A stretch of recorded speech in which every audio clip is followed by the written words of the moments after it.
بسم اللہ الرحمن الرحیم۔ سردی کا موسم مومن کے لیے بہار کا موسم۔ سردی کا موسم بے شک خشکی سے بھرپور موسم ہے، لیکن مومن کے لیے یہ بہار کا کام کرتا ہے۔ چنانچہ امام احمد نے اپنی مسند میں حضرت ابو سعید خدری رضی اللہ تعالیٰ عنہ سے روایت نقل کی ہے کہ جناب نبی کریم صلی اللہ علیہ وسلم نے ارشاد فرمایا، الشتاء ربیع المؤمن، سردی کا موسم مومن کے لیے موسم بہار ہے۔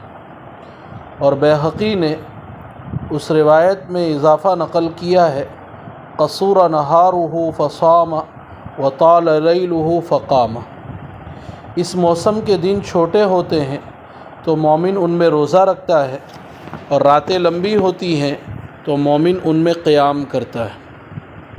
مصنف ابن ابی شیبہ میں مروی ہے کہ حضرت عمر رضی اللہ تعالیٰ عنہ فرماتے تھے، الشتاء غنیمت العابدین، موسم سرما، سردی کا موسم عبادت گزار لوگوں کے لیے غنیمت ہے، یعنی وہ اس سے بھرپور فائدہ اٹھاتے ہیں۔ سردی کا موسم مومن کے لیے موسم بہار اس وجہ سے ہے، جیسا کہ علامہ ابن رجب حنبلی نے اور دیگر علماء نے لکھا ہے کہ جس طرح بہار کے موسم میں ڈھیروں پھول کھلتے ہیں اور ہر طرف ہرے بھرے پیڑوں کی دلکشی اور رعنائی انسان کو اپنی طرف کھینچتی ہے، اور مویشی بہار کے موسم میں جب چراگاہ میں چرتے ہیں تو وہ موٹے تگڑے ہو جاتے ہیں اور اپنے جسموں کی اصلاح کر لیتے ہیں، اسی طرح سردیوں میں اعمال صالحہ پر بکثرت قدرت اور ان پر اجر کا اضافہ اور اس کی دیگر فضیلتیں مومن کو وہی مزہ اور فائدہ پہنچاتی ہیں جیسا لطف اور مزہ انسان بہار کے موسم میں اٹھاتا ہے۔ وہ طاعات کے سرسبز و شاداب باغ میں خوب چرتا ہے اور اعمال صالحہ کے میدانوں میں خوب دوڑے لگاتا ہے اور اپنے جوہر دکھلاتا ہے۔ اس طرح سے مومن کے دین کی بھی اصلاح ہو جاتی ہے اور وہ دینی اعتبار سے موٹا تازہ ہو جاتا ہے۔ اسی وجہ سے سلف صالحین اس موسم کے ہمیشہ منتظر رہتے تھے اور اس کا پرجوش پرتپاک استقبال کیا کرتے تھے۔ جب سردی کے موسم کی آمد ہوتی تو عبداللہ ابن مسعود رضی اللہ تعالیٰ عنہ فرماتے تھے، مرحبا بالشتاء فیہ تنزل الرحمہ، اما لیلہ فطویل للقائم واما نہارہ فقصیر للصائم۔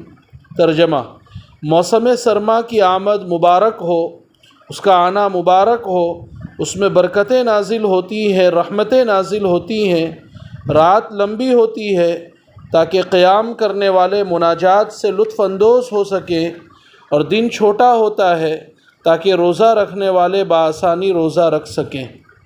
نیز مشہور تابعی عبید ابن عمیر لیثی رحمۃ اللہ علیہ جب سردی کا موسم آتا تو فرماتے، اے قرآن والو، تمہاری نمازوں میں تلاوت قرآن کے لیے راتیں لمبی ہو گئی ہیں اور تمہارے روزے رکھنے کے لیے دن چھوٹے ہو گئے ہیں، لہذا اسے غنیمت جانو۔ موسم سرما کے چند اہم فوائد۔ سردیوں کا موسم جہاں انسانوں کی ضرورت ہے، وہیں اللہ تعالیٰ نے اس میں بڑے بڑے فائدے بھی رکھے ہیں۔ نمبر 1، بہت سے کام لکھنے پڑھنے وغیرہ کے اس میں رات کا بڑا حصہ مددگار ہوتا ہے۔ وہیں اللہ کی عبادت، قرآن کی تلاوت، دعا اور مناجات کے لیے انسان کو کافی وقت میسر آ جاتا ہے، اور راتیں لمبی ہونے کی وجہ سے تہجد پڑھنا بھی آسان ہو جاتا ہے۔ نمبر 2، دن چھوٹے ہونے کی وجہ سے نفلی روزے رکھنا آسان ہو جاتا ہے۔ نمبر 3، اس موسم میں فوت شدہ قضا روزے رکھنا بھی آسانی کے ساتھ بآسانی قضا روزے بھی رکھے جا سکتے ہیں۔ نمبر 4، موسم کے تغیرات اور تبدیلیوں اور رات دن کے چھوٹے بڑے ہونے کی وجہ سے قدرت کی نشانیوں میں غور و فکر کرنے کا زیادہ موقع ملتا ہے۔ نمبر 5، سورج اور اس کی دھوپ سے حاصل ہونے والی تپش کی نعمت کا احساس ہوتا ہے کہ دھوپ یہ بھی اللہ کی کتنی بڑی نعمت ہے۔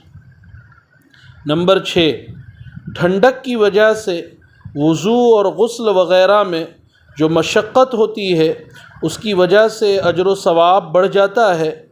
اور نمبر 7، گرم بستر چھوڑ کر نماز پڑھنے مسجد جانے سے مغفرت اور اللہ کی خوشنودی حاصل ہوتی۔ نمبر 8، موسم سرما کے مخصوص پھل فروٹ، خاص طور پر خشک میوہ جات یعنی ڈرائی فروٹ اور غذائیں نصیب ہوتی ہے جنہیں کھانے کے بعد اللہ کا شکر ادا کرنے کا موقع ملتا ہے۔ مثلاً اس موسم میں مٹر کی سبزی بہت زیادہ استعمال ہوتی ہے، مٹر کی گھگنی بنائی جاتی ہے، اور نہ معلوم کس طرح سے سردی کے موسم میں اللہ تعالیٰ پر لطف غذائیں فراہم فرماتے ہیں۔ نمبر 9، سردی کا موسم نیم برہنہ، سردی کی وجہ سے ٹھٹھرنے والوں اور پھر سردی کی وجہ سے موت کا شکار ہونے والے فقیروں، محتاجوں اور مسکینوں کو دکھا کر انسانی ہمدردی کے جذبے کو بھی پروان چڑھاتا ہے۔ انشاءاللہ ان تمام کی تفصیلات آئندہ آئے گی۔ اللہ تعالیٰ آنے والے سردی کے موسم سے ہمیں ان تمام اعتبار سے لطف اندوز ہونے کی توفیق عطا فرمائے، اور زیادہ سے زیادہ عبادت میں اس موسم کو اور خاص طور پر راتوں کو استعمال کرنے والا بنائے، اور فضول مشغلوں سے اللہ تعالی ہماری حفاظت فرمائے، اور واقعتاً اس موسم سرما کو ہمارے لیے بہار بنائے، بہار کا موسم بنائے۔ بس ای دعا ازمن و از جملہ جہاں آمین بعد۔ سبحان اللہ بحمدی، سبحانک اللہم و بحمدک، نشہد ان لا الہ الا انت، نستغفرک و نتوب الیک۔